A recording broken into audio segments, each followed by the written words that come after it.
추수감사절에 감사가 더욱더 꽃을 피우고 열매를 맺는 우리 교회 또 온 성도들의 삶이 되기를 주님의 이름으로 축복합니다. 한 사회학자는 인간관계론에서 이렇게 사람들이 관계를 갖더라 그렇게 말하면서 세 가지 원리들에 따라서 그렇게 관계를 갖더라는 것입니다. 그 첫 번째 원리는 상대적 원리를 가지고 사람들을 관계하면서 그렇게 생활해 간다는 거죠. 이 상대적 원리는 물리학에서 말하는 것이 아니라 이 사회학에서 말하는 상대적 원리는 상대방이 나에게 어떻게 했느냐에 따라서 나도 그대로 행하는, 그대로 반응하는 것을 가리켜서 상대적 원리다 그렇게 말하게 되었습니다. 예컨대 상대방이 내게 선하게 행하게 되어지면 나도 선하게 행하게 되고, 상대방이 나에게 악하게 행하게 되어지면 나도 그에게 악하게 행하는 것, 상대적 원리로 상대를 대하게 되어지는 이런 관계를 많은 사람들이 갖더라는 것입니다. 교회 안에서나 교회 밖에서 사람들과 관계를 가질 수밖에 없는 이 사회적 존재로서 우리가 많은 사람들과 관계를 가질 때 상대적 원리에 따라서 관계를 갖는가, 아니면 또 다른 어떤 원리를 따라서 관계를 갖는가 하는 것을 우리가 많이 생각해 볼 필요가 있다는 거죠. 또 하나의 원리는 이 주관적인 원리에 따라서 관계를 갖더라는 것입니다.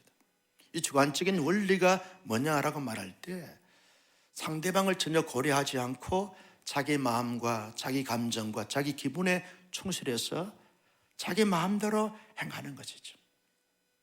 상대방을 전혀 고려하지 않고 자기 감정과 기분과 자기 느낌에 따라서 그냥 해버리는 것이죠. 이런 관계를 갖게 되었으면 사람들이 당황하게 되어지고 불편함을 느끼게 되어지고 어려움을 당할 수 있게 되어진다는 것입니다. 또 하나의 원리가 있는데 이 원리는 이 절대적인 원리가 있습니다.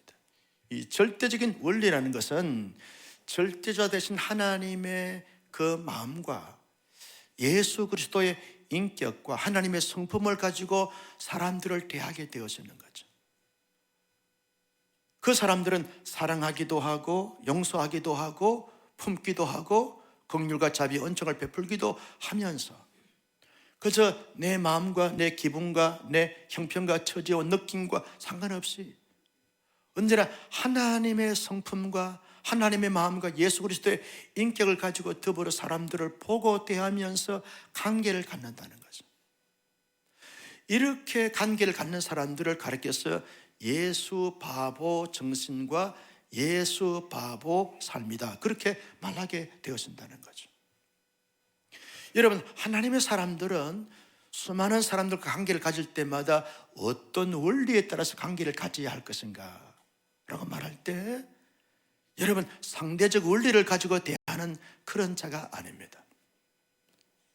그리고 자기 주관적인 원리에 따라서 관계를 갖는 것도 아닙니다. 우리 모두는 하나님의 절대적인 그런 원리를 따라서 모든 사람들과 더불어 관계를 가져야 될 줄로 믿고 동의하시면 아멘. 우리 모두 그렇게 살아갈 수 있기를 예수님의 이름으로 축복합니다. 이 원리들은, 이 원리의 정신들은 인간과의 관계성 속에서만 적용되어지는 것이 아닙니다. 하나님과 관계성 속에서도 많은 사람들이 그렇게 원리를 그대로 나타내면서 반응하면서 신앙생활을 하게 되어진다는 것이죠.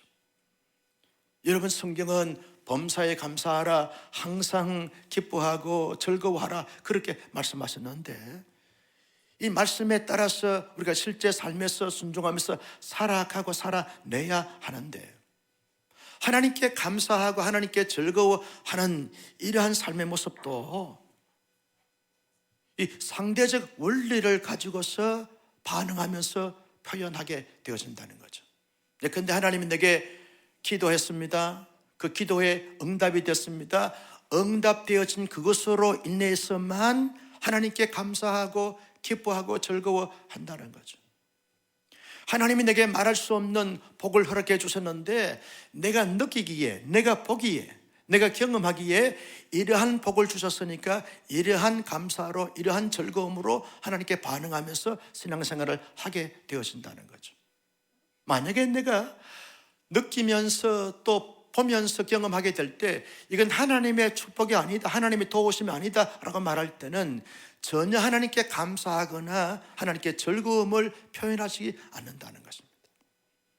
이걸 가리켜서 결과적 감사다, 조건적 감사다, 상대적 감사다, 그렇게 명명하게 되어진다는 것입니다. 또 하나의 감사는 하나님에 대해서 전혀 의식하지 않습니다. 그냥 내 기분에 따라서, 내 감정에 따라서 좋으면 감사하고 내 감정과 기분이 좋지 않으면 하나님께 원망불평하고 내 마음대로, 내 기질대로, 내 성향대로 그냥 뱉어버립니다. 질러버립니다. 이걸 가리켜서 개인주의다, 그리고 주관적 감사다, 감정적 감사다, 그렇게 말하게 되었습니다. 여러분, 최근에 송길영 씨라고 하는 작가가 핵개인주의 시대라고 하는 책을 저술했습니다. 이 책에 보면 코로나 팬데믹 이후에 현대인들의 특징을 보면 지나치게 개인주의, 아주 심한 개인주의로 치닫고 있다는 것입니다. 모든 기준과 모든 잣대가 자기 자신의 자아나 자기 자신의 경험이나 자기 자신의 인식 체계나 자기 자신의 주관에 따라서 모든 것을 판단하고 평가하고 그렇게 존재하게 되어진다는 거죠. 이런 핵개인주의 시대라고 하는 말은 핵처럼 마치 개인주의가 너무 팽배하게 지금 늘어가고 있다는 것입니다. 교회 안이나 교회 밖이나 상관없이 지나치게 개인주의로 치닫게 되어지면서 모든 기준이 자기 자신에게 다 달려있다는 거예요. 자신의 감정과 자신의 기분과 자신의 인식 세계와 자신의 사고, 자신의 그 기준치에 따라서 모든 것을 판단하고 평가하면서 다른 것에 대해서 객관적이고 사실적이고 보편적인 것을 수용하려고 하지 않고 오직 자기만 중요하고 자기만 최고라고 여기게 되어진다. 이게 핵개인주의 시대에 나타나는 특징이고 현상이라는 것이죠. 하나님께 감사해도 하나님이 모든 것을 다 베풀어 줬음에도 불구하고 내가 싫으면 싫은 거예요. 내가 좋으면 좋은 거예요. 하나님과 상관없이 모든 것이 다 판단의 기준, 평가의 기준이 다 자기 자신에 달려있다. 이걸 가리켜서 감성적 감사다, 주관적 감사다, 그렇게 말하게 되었습니다. 또 하나의 감사가 있는데 삶에서 보니까 모든 것이 하나님의 은혜예요. 나의 삶이, 나의 생명이, 나의 모든 공동체가, 내가 속해 있는 모든 관계된 모든 부분들이 다 하나님의 전적인 은혜라고 하는 사실을 깨닫고 좋을 때도 하나님 앞에 감사하고 찬양하고 기뻐하고 즐거워하고 힘들고 어렵고 고통스러울 때도 여기 하나님의 뜻이 있겠거니라고 동의하고 받아들이면서 그때도 하나님께 감사하고 기뻐하고 즐거워하면서 살아가는 것. 모든 기준이 하나님의 마음과 하나님의 진리와 하나님의 성품에 그렇게 두면서 하나님으로 인하여 감사하고 기뻐하고 즐거워하면서 살아가게 되어진다는 거죠. 우리의 삶이 형통할 때도 하나님께 감사하고 우리의 삶이 힘들고 지치고 고통스러울 때도 그때도 하나님께 감사하면서 그 모든 것을 참고 견디고 이겨내고 극복하는 이런 삶을 살아가게 되어진다는 것입니다. 이게 절대적 감사하고 전천후 감사하고 무조건적인 감사다, 그렇게 말하게 되었습니다. 여러분, 하나님의 사람들이 어떤 감사로 이 추수감사절을 맞이하고 보내면서 감사 생활을 해야 할까요? 우리 모두는 절대적인 감사, 무조건적인 감사, 전천후 감사로 감사하는 삶을 살아가야 될 줄로 믿으시면 아멘. 여러분, 구약에 보면 3대 절기를 하나님께서 허락해 주셨어요. 이스라엘 백성들의 출애굽을 기념하기 위해서 지키는 절기가 유월절 절기입니다. 하나님의 구원하심에 대한 깊은 의미를 담고 그 정신을 담고 하나님 앞에 감사하는 절기가 유월절 감사 절기죠. 이스라엘 백성이 가나안 땅에 들어가서 여러분 씨앗을 가지고서 심었더니 하나님께서 이런 비와 늦은 비를 허락해 주심으로 말미암아 곡식이 잘 자라서 열매를 거두게 하셨어요. 첫 열매 거두어서 드리는 지키가 초실절, 맥추절, 칠칠절, 오순절 절기를 지킵니다. 하나님이 첫 열매 거두게 해주셔서 너무너무 감사합니다. 하나님이 적절한 공기와 산소와 그리고 단비를 허락해 주시고 환경을 허락해 주셔서 이 첫 열매 거둔 것이 너무 감사해요. 첫 열매를 하나님 앞에 고스란히 드리면서 하나님께 감사 제사를 드리면서 감사 절기를 일주일 동안 지킵니다. 이게 초실절이고 칠칠절입니다. 그리고 마지막 열매를 다 거두고 난 다음에 창고에 수장하고 난 다음 지키는 절기가 수장절, 장막절입니다. 한 해 동안 3대 절기를 지키다 보면 한 해가 다 가버립니다. 이 절기를 하나님이 왜 중간중간에 이렇게 허락해 주셨는가? 하나님의 사람들이 감사했다가 감사가 식어질만 하면 초실절, 식어질만 하면 장막절, 초막절을 허락해 주시면서 너희들은 평생토록 내가 주는 은혜와 사랑과 축복을 다 받은 자로서 언제나 감사하고 전천후 감사하고 항상 감사하고 그러므로 감사하라라고 하는 의도를 가지고 이런 절기를 제정해 주셔서 감사하게 했던 것을 볼 수 있습니다. 여러분, 우리가 추수감사절의 유래를 성경에서 찾기보다는 영국의 청교들이 메이플라워를 타고 저 아메리칸 대륙에 신대륙에 도착을 해서 여러분, 인디안들의 도움을 받아서 씨앗을 얻어가지고 심었습니다. 농사를 지어본 경험이 없는 사람들이 인디안들의 그 도움을 받아서 농사를 이렇게 잘 지어서 첫 열매 거두었습니다. 하나님 앞에 감사 제사를 드리고 감사 예배를 드리면서 감사절을 지킵니다.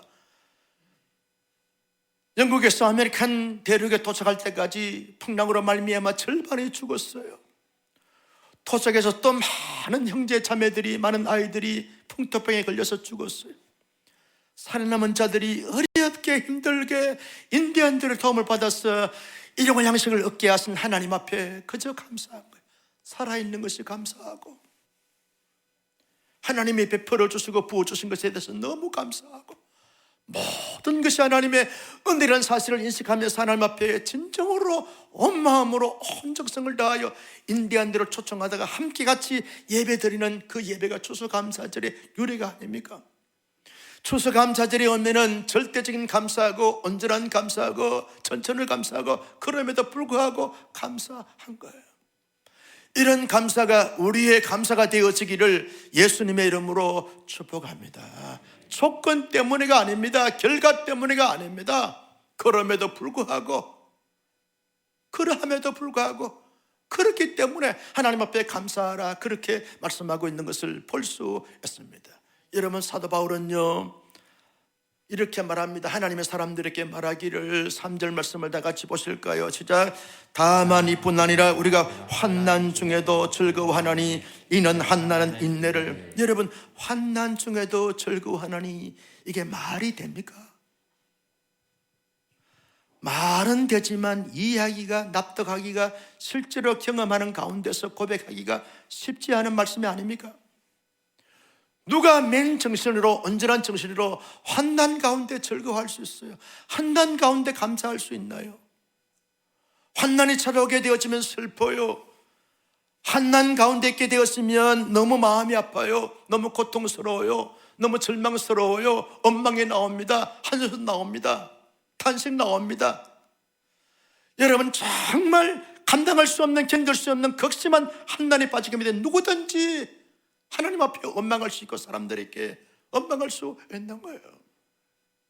적당한 환난이고 견딜 만한 환난이고 감당할 수 있는 환난이면 참을 수 있고 견딜 수 있지만 도저히 견딜 수 없고 도저히 감당할 수 없는 극심한 환난이 척추선적으로 찾아오게 되었으면 감사할 수 없어요. 즐거워할 수 없고 기뻐할 수 없어요. 그런데 여기에 환난은 극심한 환난을 말합니다. 사람들이 이해할 수 없고 사람들이 받아들일 수 없고 사람 감당할 수 없는 그런 극한 상황에 환난이 찾아온 가운데서도 너희들은 기뻐하고 즐거워하라. 도저히 이성적으로, 합리적으로, 논리적으로 설명도 안 되고 이해도 안 되고 수용도 안 되는 이런 말씀 아닙니까? 어떤 사람들이 이렇게 말합니다. 환난 중에도 즐거워하고 감사하라. 이 말씀은 도저히 내가 수용할 수가 없다.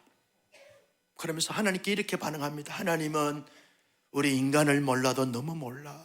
너무 몰라. 성경은 우리 인간을 위로해 줘야 되고 격려해 줘, 지지해 줘야 되는데 인간의 마음을 몰라도 너무 몰라. 우리의 형편과 처지를 몰라도 너무 몰라. 어떻게 한난 가운데 울어? 한난 가운데 부러지죠? 한난 가운데 원망해? 내가 다 이해한다. 그렇게 말씀하셔도 한난이 너무 힘들고 어려운데 한난 가운데 감사하고 한난 가운데서 즐거워하라고? 이런 인간을 이해하지 못하고 인간의 마음을 헤아리지 못하는 하나님을 내가 어찌하여 믿을 수 있겠는가? 이런 성경을 우리가 읽을 필요가 없다. 그래서 하나님을 떠나고 성경을 외면하고 그러면서 한난 가운데 진정한 위로자가 되고 위로해주는 그런 신을 찾아가고 그런 경제를 찾아가는 사람들이 현대인들 가운데 많다는 거예요. 여러분, 하나님은 인간을 전혀 이해하지 못하는 분입니까? 성경은 인간의 마음을 헤아리지 못하는 그런 말씀입니까? 아닙니다. 여러분, 천지 만물을 누가 창조했습니까? 하나님이 창조하지 않았습니까? 인간을 창조하신 자가 누굽니까? 하나님께서 하나님의 형상을 따라 하나님의 모양대로 지음받았다. 동의하시면 아멘. 여러분, 동서고금을 막론하고 역사를 초월하여 누가 인간을 지었다고 말씀하십니까? 하나님만이 내가 너를 나의 형상을 따라 나의 모양대로 지었다. 지음받은 피조물은 하나님이 다 임의로 다스리고 통치하시고 주관하신다는 거예요. 어떤 신도 사람이 만들어낸 신이고 사람들이 창조하는 신이지만 하나님은 스스로 영원 전부터 영원까지 살아계신다는 사실을 동의하시면 아멘. 인간이 하나님을 만든 것이 아닙니다. 하나님을 창조하는 신이 아닙니다. 오직 하나님은 스스로 영원 전부터 영원까지 계시기 때문에 영원 전부터 영원까지 계신 가장 지혜로우시고 가장 능력 많으신 하나님께서 왜 당신께서 지으신 인간의 마음을 헤아리지 못할까요? 왜 인간의 마음의 형편과 처지를 헤아리지 못할까요? 왜 인간의 그 환난의 문제를 왜 처리하지 못할까요? 다 하실 수 있고 다 행할 수 있는 하나님이시지만 너희가 환난 가운데 즐거워해야 될 이유가 있다는 거예요. 근거가 있다. 그게 뭐냐? 너희가 어렵다 칭함받은 것은 너희의 노력이나 너희의 열심이나 너희 헌신을 통해서 나타나는 것이 아니라 나의 은혜로 인하여 내가 주는 믿음, 내가 믿게 하신 그 믿음으로 말미암아 믿게 되어진 너희가 어렵게 되어서 전적 거기에 근거를 찾아서 너희가 여러 가지 많은 환난 가운데서도 여러분 기뻐하면 기뻐할 수 있고 감사하면 감사할 수 있다는 거예요. 그래서 환난 가운데 즐거워하라 그렇게 말씀하고 있는 줄로 믿습니다. 여러분, 하나님의 사람들이요 환난 가운데 즐거워해야 되고 감사해야 될 이유가 도대체 뭡니까? 유익이 있기 때문에. 어떤 유익이 있습니까? 여러분 3절 말씀을 다시 한번 보실까요? 시작. 다만 이뿐 아니라 우리가 환난 중에도 즐거워하노니 이는 환난은 인내를 만들기 때문에 기뻐하고 즐거워하라는 것입니다. 여러분, 현대인들의 문제가 뭡니까? 인내심이 부족하다는 거예요. 우리의 자녀들의 문제가 뭡니까? 인내심이 부족하다는 거예요. 여러분, 여기에 산부 예배에 참석하신 대부분의 우리 성인들은요 어릴 때부터 가난과 그리고 수많은 시험과 수많은 한난을 통해서 여러분 잘 지나고 통과온 분들입니다. 그래서 웬만한 한난이 와도 과거에 어릴 때 그 가난하고 힘들고 어려웠던 것을 추억해보면 이 정도는 참을 수 있고 견딜 수 있고 감당할 수 있어요. 동의를 안 해요. 여러분 다 부잣집에 태어났었어요. 가방이 어디 있습니까? 책보따리가 싸가지고 학교에 가면 김치 다 국물 흘러가지고 책이 다 벌게. 무슨 말이죠? 도시락에 자란 적이 누가 있어요? 도시락을 가서 보면 다 공부리밥이야. 여러분 쌀밥만 드셨어요? 가장 부러운 것이 도시락 뚜껑을 열면 거기에 계란 후라이 있는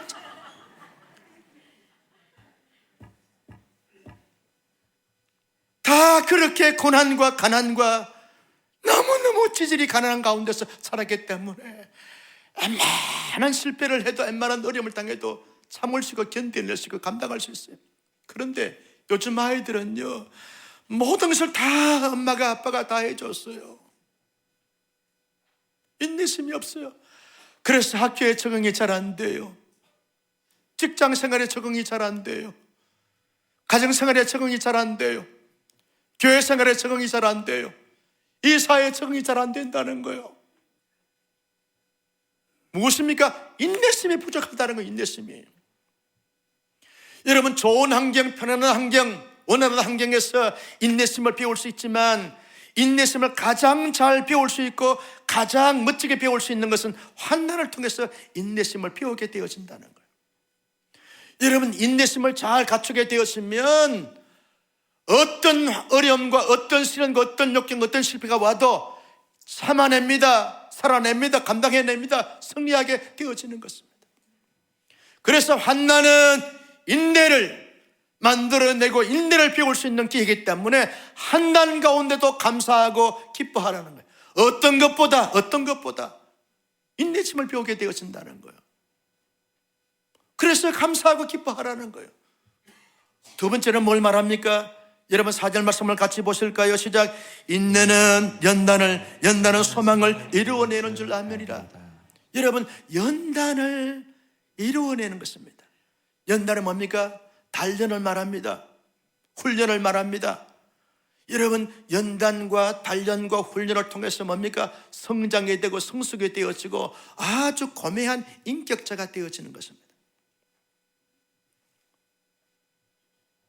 저는요, 초등학교 때, 저학년 때 선생님의 부탁을 통해 가지고 온실 당번을 했습니다. 공부 못해서 온실 당번한 게 아닙니다. 선생님의 총애와 사랑을 받기 때문에 한 것입니다. 여러분, 온실 안의 하초는요, 아무리 예쁘게 아무리 좋아 보여도 온실 밖으로 내놓으면 그때부터 시들시들해집니다. 지금처럼 찬바람에 오면 다 잎이 떨어지고 다 말라 비틀어집니다. 썩어 문드러집니다. 그러나 야생화를 보십시오. 덜에 핀 백합화, 덜에 핀 그런 잡초를 보게 되었으면 사람들이 짓밟고 짐승들이 짓밟고 그리고 눈바람 비바람을 맞으면서 여러분 견뎌냈기 때문에 잘 자랍니다. 견뎌냅니다. 웬만한 눈보라가 불어도 거기에 휘청거리지 않습니다. 말라 비틀어지지 않습니다. 다 붙고 있습니다. 거기서 핀 꽃은요, 찬란합니다. 영롱합니다. 온실난 하초가 가질 수 없는 빛을 내는 것입니다. 많은 사람들이 그래서 야생화를 좋아하지 않습니까? 연단을 통해서 그런 꽃을 피우고 그런 향을 낼 수 있고 그런 약초가 되어지는 것입니다. 온실 안에 있는 하초들은 약초가 되지 않습니다. 야생화들이 약초가 되어지는 것입니다. 사람들에게 유익을 주는 것이죠. 그처럼 환난을 통해서 만들어집니다. 다듬어집니다. 불순물이 다 떨쳐나갑니다. 환난을 통해서 이런 배울 것이 많습니다. 지혜를 배웁니다. 여기관리 능력을 배웁니다. 인간관계를 배웁니다. 사람에 대한 이해를 합니다. 현실 적응을 잘 준비합니다. 그러면서 잘 준비되어지면 이제 정금같이 쓰임받게 되어지는 것입니다. 그래서 환난 가운데도 우리가 감사하고 환난 가운데 즐거워해야 될 것은 이런 단련, 이런 연단, 이런 훈련, 이런 과정을 통해서 마침내 정금같이 쓰임받을 수 있기 때문에 이런 점검이 되기 위해서는 이런 과정을 겪어야 되기 때문에 환난 가운데 감사하고 환난 가운데 즐거워하라는 것이죠. 세 번째는 뭡니까? 여러분 4절 말씀을 다시 한번 보시겠습니다. 시작. 인내는 연단은 소망을 이루어내는 줄 알미로다. 소망을 이루어낸다는 거예요. 여러분, 환난이 끝이면 환난 자체에서 원망할 수 있고 불평할 수 있고 좌절할 수 있고 절망할 수 있습니다. 그런데 환난은요, 따라서 합니다. 동굴이 아니고 터널입니다. 터널은 지나가는 거예요. 지나가는 거예요. 터널은 지나가고 나면 아주 찬란한 새로운 세계, 새로운 지역, 새로운 환경이 열리게 되었습니다. 환난을 지나고 나면 반드시 하나님께서 놀라운 역사, 놀라운 축복, 놀라운 승리, 놀라운 환경이 주어지게 되어진 또 다른 세계를 경험하게 되어진다는 거예요. 그래서 어떤 환난이 와도 이 환난은 반드시 지나가는 것이기 때문에 지나가는 과정 속에서 원망, 불평, 낙심, 절망, 좌절하는 것이 아니라 그때도 인내를 배우고 연단되어져서 성장이 되고 성숙이 되어지고 그릇이 잘 준비되어지면 또 다른 하나님의 세계를 경험할 수 있는 것이기 때문에 그 환난 가운데서 기뻐하고 즐거워하고 그리고 감사하라 그렇게 말씀하고 있는 것을 보게 되었습니다. 제가 우리 온사랑교회 목회하면서 느끼는 것이 우리 교회 성도들 가운데 말할 수 없는 아주 큰 시련과 환난과 어려움을 당한 성도들이 많았어요. 그런데 믿음을 가지고 정말 교회 중심으로 말씀 중심으로 하나님 중심으로 그 환난을 잘 참고 견디고 인내했더니 지금은 영적으로 그리고 인격적으로 그리고 관계적으로 얼마나 성숙하고 신령한 그런 모습을 가지고 살아가는지 몰라요. 그들이 누구냐? 여러분입니다. 아니에요. 동의하시면 아멘. 여러분, 우리의 지난 과거들 얼마나 숱한 환난을 많이 겪었어요. 그 환난을 여러분 잘 통과하고 난 다음에 보니까 내가 성장이 되고 성숙이 되고 이렇게 발전이 되어졌어요. 온사랑교회 지난 28년의 역사가 그냥 온 것이 아닙니다. 하나님이 부흥을 주셨어요. 개척한 첫 때부터 부흥을 주셔가지고 부흥을 주시고 난 다음에 다시 한번 하나님이 흔들어요. 환난을 주세요, 연단을 주세요, 시련을 주세요. 다지고 난 다음에 이제 그릇이 준비되어지면 하나님 또 다른 부흥을 주세요. 그리고 또 부흥이 어느 정도 되어지면 또 다시 다듬고 흔들고 그리고 불순물을 빠져나가게 하고 그러면서 세웁니다. 그래서 목사의 그릇을 키우고 우리 장로님들의 그릇을 키우고 성도들의 그릇을 키우고 난 다음에 하나님 또 부어주세요. 부어주세요. 지금은 부어주시는 부흥의 시기인 줄로 믿으시면 아멘. 하나님 또 한번 흔들어 주실 거예요. 환난을 주실 거예요. 그러면 이 환난을 통과하고 나면 또 다른 부흥을 주시는 거예요. 언제까지? 주님 오시는 그날까지. 성도 여러분, 그래서 환난이 오면 원망불평이 아니라 환난 속에서 감사하고 즐거워할 수 있는 우리 모두가 될 수 있기를 예수님의 이름으로 축복합니다. 아무리 환난 가운데서 기뻐하고 즐거워하고 감사하라고 그래도 이 말을 내가 실제적으로 현실적으로 사실적으로 받아들이기가 쉽지 않습니다. 충분히 공감합니다. 이해합니다. 그러나 환난 가운데 기뻐하고 감사하고 즐거워할 수 있는 그 비결이 있습니다. 그 비결이 뭘까요? 하나님에 대한 신실한 믿음을 가지게 되었으면 어떤 환난이 와도 환난 속에서 참을 수 있고 견딜 수 있고 감당할 수 있는 저력이 생기게 되어지는 거예요. 중요한 것은 환난이 문제가 아닙니다. 어려움이 문제가 아닙니다. 시련이 문제가 아닙니다. 실패가 문제가 아닙니다. 얼마나 하나님에 대한 신실한 믿음을 가졌느냐 갖지 않았냐 이것이 문제가 되어지는 것이죠. 여러분, 우리가 잘 아는 사도 바울을 다윗을 보십시오. 다윗의 인생이 얼마나 환난투성이 아닙니까? 눈만 뜨면 환난이에요. 얼마나 환난이 극심했기에 사망의 헌침한 골짜기를 지난다 할지라도 사망의 헌침한 골짜기로 자기 인생을 그렇게 비유했을까요? 천만인이 나를 둘러친다 할지라도 나를 거기에 잡으려고 올무를 만들어 놓고 거기에 들어가길 바라고 조소하고 비웃고 간망하고 헐뜯고 모함하는 이런 궤적들이 얼마나 많다고 말하고 있습니까? 여러분, 다시 자기 아들 압살롬에게 쫓겨서 왕의 자리에서 도망을 가요. 어디로? 마하나임 지역으로 갑니다.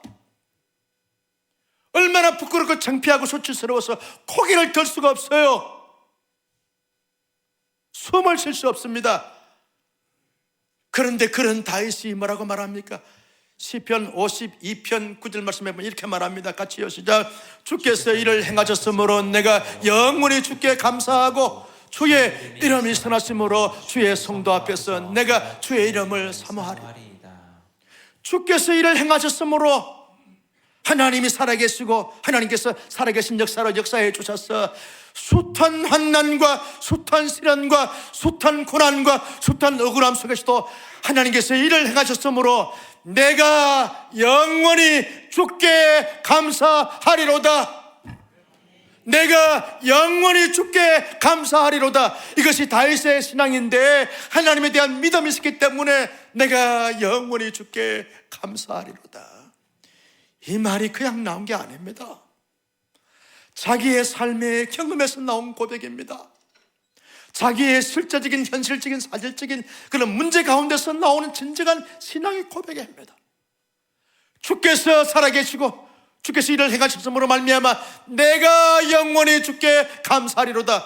이런 고백이 우리 모두의 고백이 될 수 있기를 예수님의 이름으로 축원합니다. 조금 한난당하면 내가 산다 못 산다 안절부절 당황하는 그런 자들이 아니라 주께서 이를 행하셨으니 내가 영원히 주께 감사하리로다.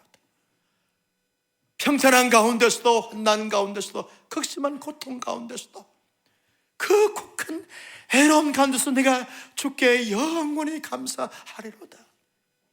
하나님에 대한 믿음이 없이는 이런 고백이 나올 수가 없는 거예요. 그래서 최고의 왕이 되지 않았습니까? 최고의 능력자가 되지 않았습니까? 내가 항상 주께 영원히 감사하다 보니까 하나님이 다윗의 길을 열어주셨어요. 회복해 주셨어요. 위대한 영광스러운 왕의 보좌에 다시 앉혀주셨어요. 가장 존경받는 이스라엘의 왕으로 세워주셨어요. 여러분, 다니엘의 감사 신앙 기도 알지 않습니까?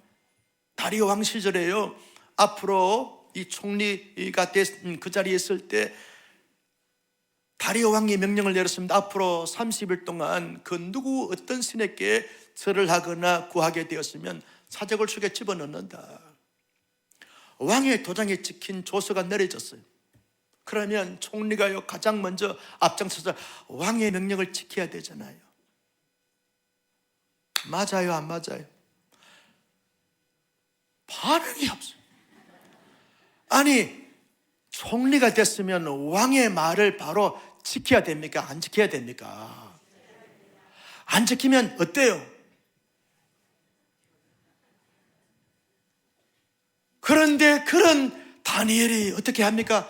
다니엘서 6장 10절 말씀을 보실까요? 시작. 다니엘이 이에 조서에 왕의 도장에 찍힌 것을 알고도 자기 집에 들어가서는 입방에 올라가 예루살렘을 향한 창문을 열고 전에 하던 대로 하루에 3번씩 무릎을 꿇고 기도하며 그의 하나님께 뭐하였더라?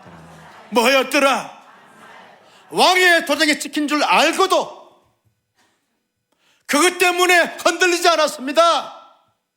사자굴 문제가 되지 않나요? 사자의 밥이 되는 것 문제 아닙니다. 왕이 자기의 총리를 자르는 것 그건 문제가 아닙니다.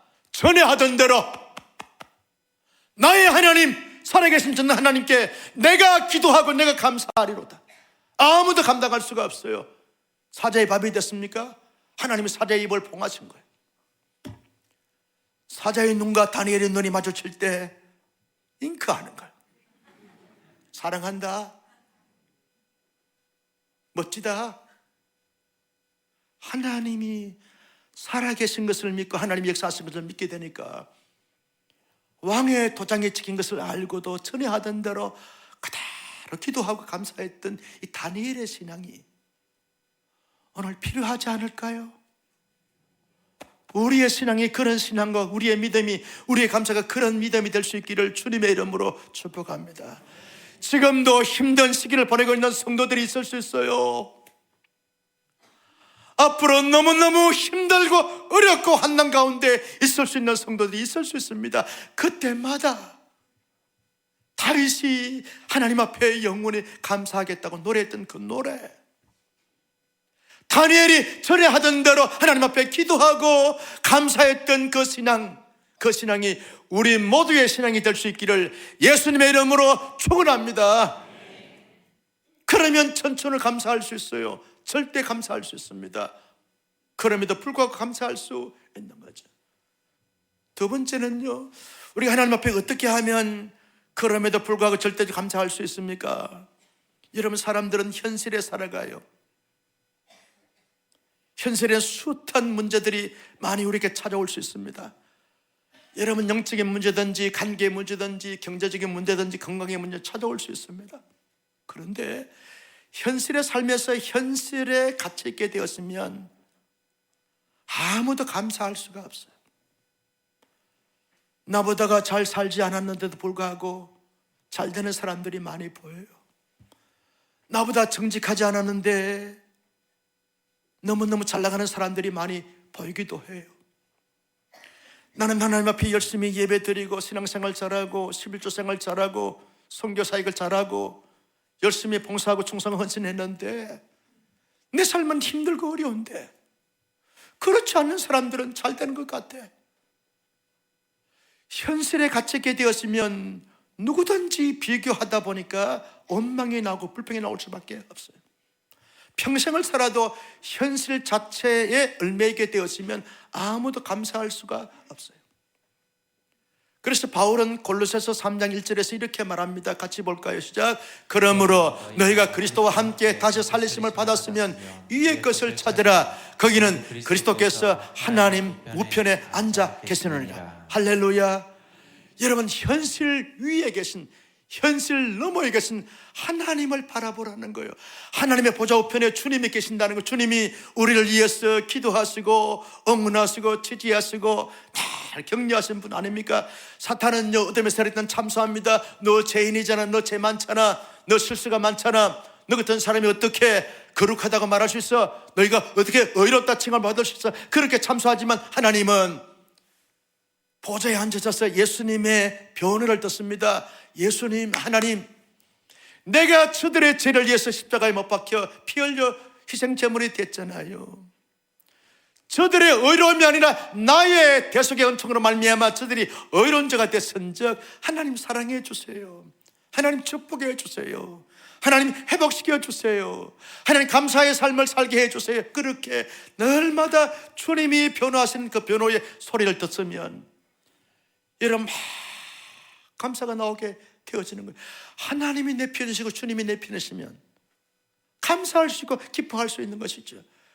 여러분, 사건과 사연에 휘말린 사람이요, 좋은 변호사, 훌륭한 변호사, 능력 있는 변호사를 만나면 변호사가 다 대변해 주는 거예요. 그러면 변호사가 대변해 줄 때 어떤 마음입니까? 아주 해맑게 웃는 거예요. 잘한다, 잘한다. 변호사비 더 줄게, 더 줄게. 검사가 아무리 찌르고 아무리 죄를 발견해도 변호사가, 능력 있는 변호사가 잘 변호를 처리하면, 여러분, 사건에 휘말린 사람은 담대함이 있습니다. 자유함이 있습니다. 행복해지는 것이죠. 우리 예수님은 여러분의 영원한 변호사가 되는 줄로 믿었으면 아멘. 그래서 감사한 거예요. 주님을 바라보면, 현실을 바라보면 낙심이 되어지고 상처가 됐지만 주님을 바라보면 주님이 다 변호하시고 다 해결하시고 다 이루어주시고 아멘 할 때까지 할 거예요. 할렐루야. 이런 은혜가 있기를 주님의 이름으로 축복합니다. 현실에 어려움이 오면, 한난이 오면 누구를 바라보라? 주님을 바라보라. 하나님의 보좌를 바라보면서 그 보좌신 날에 쓴 하나님의 은총을 마음에 담고 항상 기뻐하고 항상 감사하고 항상 행복하고 항상 하하 웃고, 할렐루야. 이런 성도, 이런 교회 되시기를 예수님의 이름으로 축복합니다. 그러면 될 줄로 믿습니다. 성략이 될 줄로 믿습니다. 이루어질 줄로 믿습니다. 마지막으로 여러분, 한난 가운데서 우리가 즐거워하고 감사하고 기뻐할 수 있는 이유가 뭡니까? 그 근거가 뭡니까? 여러분, 마침내 하나님께서 복을 주신다는 사실을 믿고 기대하다 보면 한난 가운데서 반드시 하나님의 복을 경험할 수 있기 때문에 감사할 수 있고 기뻐할 수 있는 거예요. 여러분, 이런 한난 가운데서 우리가 인내를 배우고 한난 가운데서 연단되어서 성숙하고 성장돼서 신령한 삶을 살게 되었으면 마침내 하나님께서 복을 주신다는 거예요. 복을 주신다는 거예요. 여러분, 신명기 8장 16절 말씀을 같이 보실까요? 시작. 우리 조상들도 알지 못하던 만나를 광야에서 내게 먹이신다니 이는 다 너를 낮췄으며 너를 시험하사 마침내 내게